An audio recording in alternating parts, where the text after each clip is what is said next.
Hey guys, இன்னைக்கு நம்ம பார்க்க போற டாபிக் மூன் மேனிஃபெஸ்டேஷன். மேனிஃபெஸ்டேஷன் அப்படிங்கிற இந்த கான்செப்ட் எவ்வளோ கத்துக்கிட்டாலுமே கேள்விகளா தான் எழுந்து நிக்குது. நம்ம கனவுகள், ஆசைகள் எல்லாத்தையும் மேனிஃபெஸ்ட் பண்ண என்ன வேணும்? இது கலையா இல்ல அறிவியலா, இல்ல இது யதார்த்தமா நடக்கிற கோயின்சிடென்ஸா? இப்படி பல கேள்விகள் நமக்குள்ள இருக்குதா. பட் ஒரே ஒரு விஷயத்த நம்ம புரிஞ்சுக்கணும். இந்த மேனிஃபெஸ்டேஷன் அப்படிங்கிறது ஆசைகள், கனவுகள், அடைய நினைக்கிற இலக்குகள் இது எல்லாத்தையும் நிஜமாக்கக்கூடிய ஒரு முறை. சோ அது எப்படி என்னன்னு ஆராய்ச்சி எல்லாம் பண்ண வேண்டிய அவசியம் இல்ல. இது நம்ம ஆசையை நிஜமாக்க போகுது. இதை நீங்க புரிஞ்சுக்கிட்டாலே போதும். இந்த மேனிஃபெஸ்டேஷன் நல்லா வேலை செய்யறதுக்கு சில முக்கியமான நேரங்களை தேர்வு செய்யணும். அதுவும் இயற்கையா எனர்ஜி அதிகமா வெளியாகக்கூடிய நேரத்தை நம்ம தேர்வு செய்யணும். எனர்ஜி அதிகமா இருக்கப்போ மேனிஃபெஸ்டேஷன் சீக்கிரமா வேலை செய்யும். இங்கதான் நிலவு முக்கிய பங்கு வகிக்குது. லூனார் சைக்கிள்னு சொல்லுவாங்க. அமாவாசை, பௌர்ணமி இப்படி நிலவோட மாற்றங்கள் நடக்கக்கூடிய நேரத்துல எனர்ஜி நிறைய ரிலீஸ் ஆகும். பிரபஞ்சம் முழுக்க எனர்ஜி சூழப்பட்டிருக்கும். இந்த டைம் தான் மேனிஃபெஸ்டேஷனுக்கான சிறந்த டைம். எப்படி இந்த லூனார் சைக்கிளை பர்ஃபெக்டா யூஸ் பண்ணி ஆசைப்பட்டதை மேனிஃபெஸ்ட் பண்றதுன்னு இன்னும் டீட்டெயிலா பார்க்கலாம். ஸோ ஸ்கிப் பண்ணாம இந்த பதிவை முழுசா கேளுங்க. டாபிக் உள்ள போறதுக்கு முன்னாடி ஆடியன்ஸ்க்கு யூஸ்ஃபுல்லா இருக்கக்கூடிய ப்ரமோஷன் பண்ணணும்னா டிஸ்கிரிப்ஷன்ல இருக்க இன்ஸ்டாகிராம் லிங்க் இல்ல இமெயில் ஐடி கிளிக் பண்ணி எங்களை காண்டாக்ட் பண்ணுங்க. ஓகே, நிலவை வச்சு சில வழிபாடுகளை செய்யறது அந்த காலத்துல புனிதமா செய்யப்பட்ட பயிற்சிகள். ஈஜிப்ட், பாபிலோனா, இந்தியா, சைனா இங்கெல்லாம் தான் நிலவை வழிபடுற கலாச்சாரம் உருவாக ஆரம்பிச்சது. நிலா சின்ன பிறையா இருந்து முழு நிலவா மாறி அப்புறம் திரும்ப சின்ன பிறையா மாறுறது தான் ஃபேசஸ் ஆஃப் மூன்னு சொல்றாங்க. இது நடக்கிறப்போ இந்த பிரபஞ்சத்துல இருக்க செடிகள், மிருகங்கள், மனிதர்கள் இப்படி எல்லா உயிரினங்களும் வளர்ச்சியும் அடையலாம், வீழ்ச்சியும் அடையலாம். இதனாலதான் நிலவை சார்ந்து சில வழிபாடுகளை செய்யறாங்க. இப்போ சமீப காலங்கள்ல இந்த நிலவை ரொம்ப புனிதமா கருதி வாழ்க்கையில ஏதாவது முன்னேற்றத்தை பார்க்கணும், சவால்களை எதிர்கொள்ளணும் அப்படிங்கிறதுக்காக மூன் மேனிஃபெஸ்டேஷனை பயிற்சி செய்யறாங்க. இதை பயிற்சி செய்யறதுக்கு முன்னாடி நிலவோட 8 நிலைகளை தெரிஞ்சுக்கணும். அமாவாசை, பௌர்ணமி இதுதான் ரொம்ப முக்கியமான நிலைகள். சரி, எப்படி இந்த நிலவு மேனிஃபெஸ்டேஷன்ல முக்கிய பங்களிக்குது? பூமியோட நெருக்கத்துல தான் நிலவு இருக்கு. இந்த நிலாவுக்கு தண்ணீர் மேல ஈர்ப்பு விசை இருக்கிறதா சொல்லப்படுது. நமக்குள்ள இருக்கக்கூடிய நீர் சம்பந்தப்பட்ட எலிமெண்ட்ஸ் மேல இது தாக்கத்தை ஏற்படுத்துது. பிளஸ் இன்னுன்னு சொல்லப்படுற நம்ம உடம்புல இருக்க ஃபெமினைன் எனர்ஜியும் இந்த நிலவோட எனர்ஜியை அடிப்படையா வச்சுதான் இயங்குது.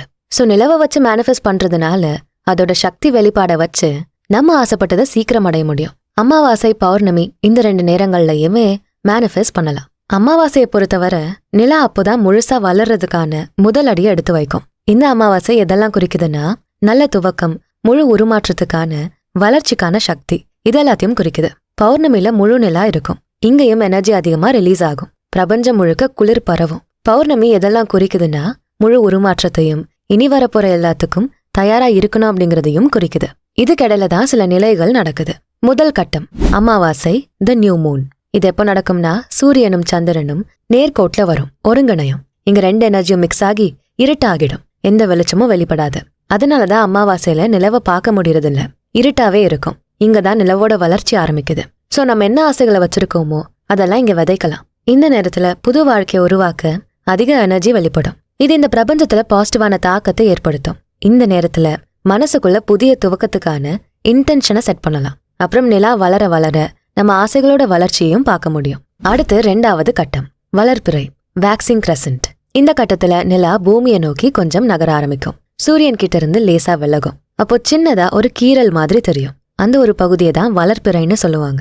இங்கதான் நம்மளோட ஆசைகளை, இன்டென்ஷன்ஸ நம்ம வலுவாக்கணும். கெட்டியா கயிறு போட்டு கட்டிக்கணும். இந்த நிலவோட கட்டத்துல வேணும் அப்படிங்கிற ஒரே ஒரு விஷயத்துல மட்டும்தான் கவனம் செலுத்தணும். ஒரே ஒரு விஷயத்துல கவனம் செலுத்துறப்போ முழுமையா அதை அடைய முடியும். ஒரு டைரி எடுத்து என்ன ஆசையை நீங்க விதைச்சிருக்கீங்களோ அதை தெளிவா எழுதணும். கற்பனைகளை செய்யணும், அஃபர்மேஷன் சொல்லணும்.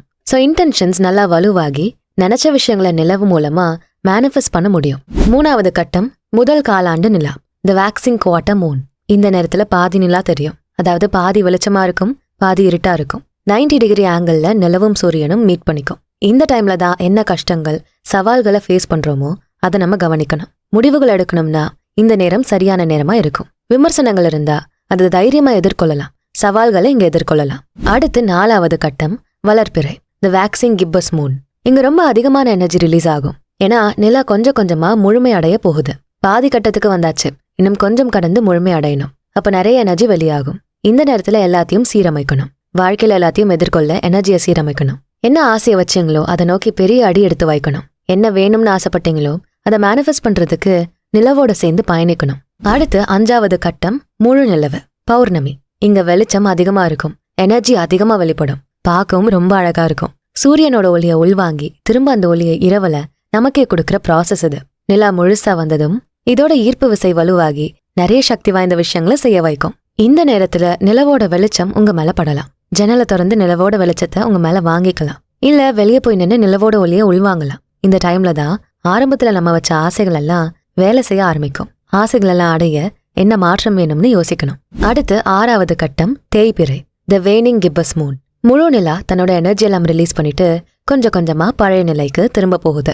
இந்த நேரத்துல தான் நம்ம வச்சிருந்த ஆசைகளை அடைய சில முயற்சிகளை எடுத்து வச்சிருப்போம். இதுக்கிடையில நடந்த நெகட்டிவான எல்லா விஷயங்களையும் நமக்குள்ள இருந்து ரிலீஸ் பண்ணணும். நம்ம ஆசைகளை அடைய விடாம எது தடுக்குதுன்னு பார்த்து அதை ரிலீஸ் பண்ணணும். வேற எதுலயாவது நம்ம எனர்ஜி தேவையில்லாம வேஸ்ட் ஆகும். இல்ல ஆசைப்பட்ட விஷயத்த அடையிற எனர்ஜில ஏதாவது பிளாக் மாதிரி இருக்கும். இதை சரி செய்யறப்போ ரிசல்ட் சீக்கிரமா கிடைக்கும். அடுத்து 7வது கட்டம் காலாண்டு நிலை, த வேனிங் வாட்டர் மூன்.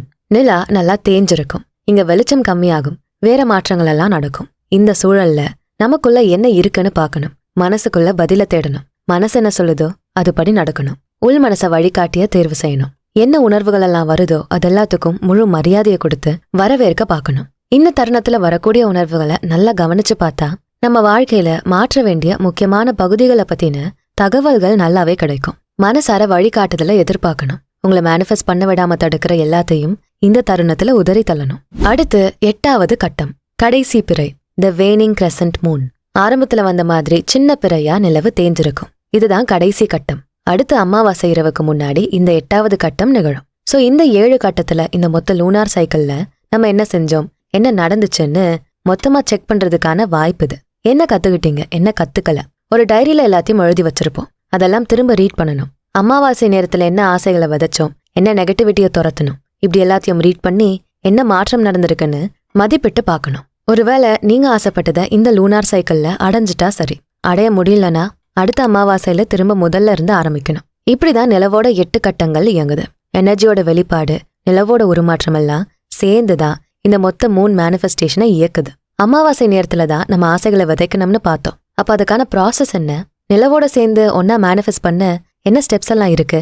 இந்த அமாவாசை அப்படிங்கிற புது நிலா பிளாங்க் பேஜ் மாதிரி, எதுவுமே இல்லாம புதுசா இருக்கும். எல்லாத்தையும் புதுசா ஃப்ரெஷ்ஷா ஆரம்பிக்கணும். இதை எப்படி செய்யறது? நம்பர் 1, சுத்தி இருக்க இடத்த செட் பண்ணணும். எந்த மேனிஃபெஸ்டேஷன் செய்யறதுக்கு முன்னாடியும் சுத்தமான அழகான நீட்டா இருக்க இடம் வேணும். எல்லாத்தையும் நேராக்கணும், அடுக்கி வைக்கணும். சுத்தி இருக்க அழுக்கெல்லாம் அகற்றணும். ரூம்ல தான் மொத்த மேனிஃபெஸ்டேஷனும் நடக்க போகுதுன்னா அந்த ரூம் சுத்தமா இருக்கணும். சின்ன கேண்டில் ஏத்தலாம், வாசனைகள் நிறைஞ்ச பொருட்களை வைக்கலாம். அன்னைக்கு பிளசண்டா இருக்கணும். பென் அப்புறம் கொஞ்சம் பேப்பர் இல்ல டைரி எடுத்து கையில வச்சுக்கோங்க.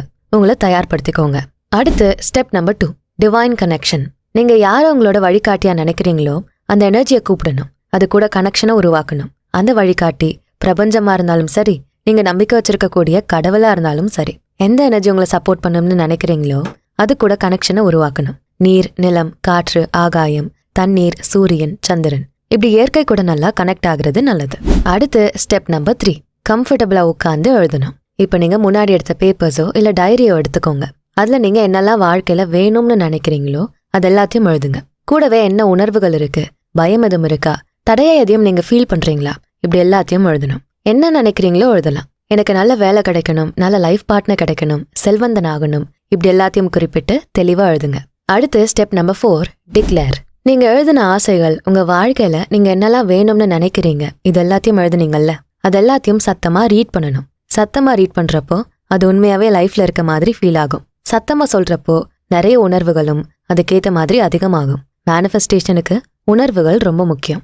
அடுத்து ஸ்டெப் நம்பர் 5, தியானம் பண்ணி இந்த ப்ரொசீஜரை முடிக்கணும். இப்ப எந்த ஆசைகள் எல்லாம் நீங்க வச்சீங்களோ அது எல்லாத்தையும் இந்த பிரபஞ்சத்துக்கிட்ட எனர்ஜியா அனுப்பிடணும். அமைதியா உட்காந்து மூச்சு பயிற்சி செய்யுங்க. நீங்க ஆசைப்பட்ட விஷயங்கள் எல்லாம் உங்க கண்ணு முன்னாடி வந்து நிக்கிற மாதிரி கற்பனைகளை பண்ணுங்க. இன்டென்ஷன் வலுவா இருக்கணும். உண்மையா அதை உங்க வாழ்க்கையில அனுபவிக்கிற மாதிரியே ஃபீல் பண்ணணும். இதை நீங்க தனியா செய்யணும்னு அவசியம் இல்ல. கூட யார் வர விருப்பப்பட்டாலும் சேர்த்துக்கோங்க. ஆனா தனியா பண்றது ரொம்ப அழகா இருக்கும். நீங்க விருப்பப்பட்ட மாதிரி செய்யலாம். நீங்களா இருக்கலாம். அடுத்ததா பௌர்ணமியில எப்படி இந்த மேனிஃபெஸ்டேஷனை பண்றது? பௌர்ணமியில நிலா முழுசா இருக்கும். இங்க எனர்ஜி ரொம்ப அதிகமா இருக்கும். இங்கதான் கேர்ஃபுல்லா இருக்கணும். அமைதியா உட்காந்து நம்ம இதுக்கு முன்னாடி வந்த கட்டங்கள்ல என்னெல்லாம் செஞ்சோம்னு யோசிச்சு பிரதிபலிக்கணும். ஸ்டெப் நம்பர் 1, ஒரு நிலைக்கு வர்றது. நிறைய எனர்ஜி நிலால இருந்து ரிலீஸ் ஆகிருக்கும். அப்ப முடிஞ்சளவு அமைதி நிலையை அடைய பாருங்க. அப்பதான் அந்த எனர்ஜியை முழுசா உள்வாங்கிக்க முடியும். கொஞ்சம் மூச்சு பயிற்சிகளை செஞ்சுக்கோங்க.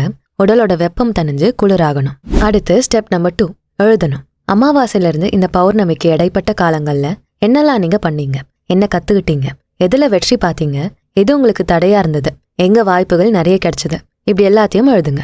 அடுத்து ஸ்டெப் நம்பர் 3, டிக்ளேர் பண்ணணும். எல்லாத்தையும் எழுதியாச்சு, இப்ப திரும்ப ரீட் பண்ணி அதுல கிடைச்ச அனுபவங்கள் எல்லாம் புரிஞ்சுக்கணும். இதுல என்னெல்லாம் தடையா இருக்கோ அதெல்லாம் நோட் பண்ணி அதெல்லாம் துரத்த இந்த பௌர்ணமியை தேர்வு செய்யணும். எதெல்லாம் தடையா இருக்கோ அதெல்லாம் ஒரு பேப்பர்ல எழுதி சேஃபான முறையில எரிச்சிருங்க. இதுவுமே அந்த தடைகள் நம்மளை விட்டு போன ஒரு ஆழமான நம்பிக்கையை கொடுக்கும். அடுத்து ஸ்டெப் நம்பர் 4, மூன் பாத் எடுக்கணும். பௌர்ணமியில நிலவோட ஒளி அதிகமா இருக்கும். நேரடியா அந்த ஒளியை உள்வாங்கி எனர்ஜியை உள்வாங்கிக்க நேரடியா நிலவை நோக்கி நிக்கணும். நிலா வெளிச்சத்துல உட்காரலாம். அந்த காலம் மாதிரி நிலா சோறு சாப்பிடலாம். சூரிய ஒளியில இருந்து விட்டமின் டி கிடைக்கிற மாதிரி இந்த நிலவோட ஒளியில இருந்தும் நிறைய பலன்கள் கிடைக்கும். அடுத்து ஸ்டெப் நம்பர் 5, செலிப்ரேட் பண்ணணும். எதுவுமே ஒரே ராத்திரியில நடந்துராது. ஆனா நம்ம நினைச்ச மாதிரி ஒரு லூனார் சைக்கிள்ல இந்த மேனிஃபெஸ்டேஷனை சிறப்பா பிளான் பண்ண மாதிரி நம்ம முடிச்சிட்டோம்னா அதை கொண்டாடுங்க. பாசிட்டிவா ஃபீல் பண்ணுங்க. உடல்ல இருக்க பாரங்கள் எல்லாம் குறைஞ்சு லைட்டா இருக்க மாதிரி உணருங்க. சோ இப்படிதான் அமாவாசை பௌர்ணமிக்கு மேனிஃபெஸ்டேஷன் ப்ராசஸ் பண்ணணும். இங்க விஷயமே கமிட்மெண்ட் தான். மூனோட மேஜிக் நடக்க முழுசா கமிட்மெண்ட் எடுக்கணும். குறைஞ்சது 3 மாசத்துக்காச்சும் இதே மூன் மேனிஃபெஸ்டேஷனை அப்படியே ஃபாலோ பண்ணுங்க. 1 மாசம் பண்ண கிடைக்கலன்னு மனசை தளர விட்டா எதுவும் ஒர்க் ஆகாது. இன்டென்ஷன் தெளிவா இருக்கணும். நெகட்டிவா எதுவும் யோசிக்க கூடாது. இதை மைண்ட்ல வச்சுட்டு இந்த மூன் மேனிஃபெஸ்டேஷனை கரெக்டா நிலவோட கட்டங்களுக்கு ஏத்த மாதிரி செய்யணும். இந்த மூன் மேனிஃபெஸ்டேஷனை ஏற்கனவே நீங்க செஞ்சிருக்கீங்களா? இதனால என்ன பலன் உங்களுக்கு கிடைச்சது? இந்த பதிவை பத்தி நீங்க என்ன நினைக்கிறீங்க? இப்படி உங்களோட கருத்துக்களை கமெண்ட்ஸ்ல சொல்லுங்க. இந்த வீடியோ பிடிச்சிருந்தா ஞாபகமா இதுக்கு ஒரு லைக்கை போட்டுட்டு உங்க ஃப்ரெண்ட்ஸ் அண்ட் ஃபேமிலிக்கு ஷேர் பண்ணுங்க. நம்ம சேனல்ஸ் பியாண்ட் ஆர்டினரி அப்புறம் பாடி அண்ட் சோல் தமிழ் ரெண்டுத்துக்கும் சப்ஸ்கிரைப் பண்ணிட்டு பெல் ஐக்கானை அழுத்திடுங்க. நான் உங்களை அடுத்த வீடியோல பாக்குறேன். நன்றி.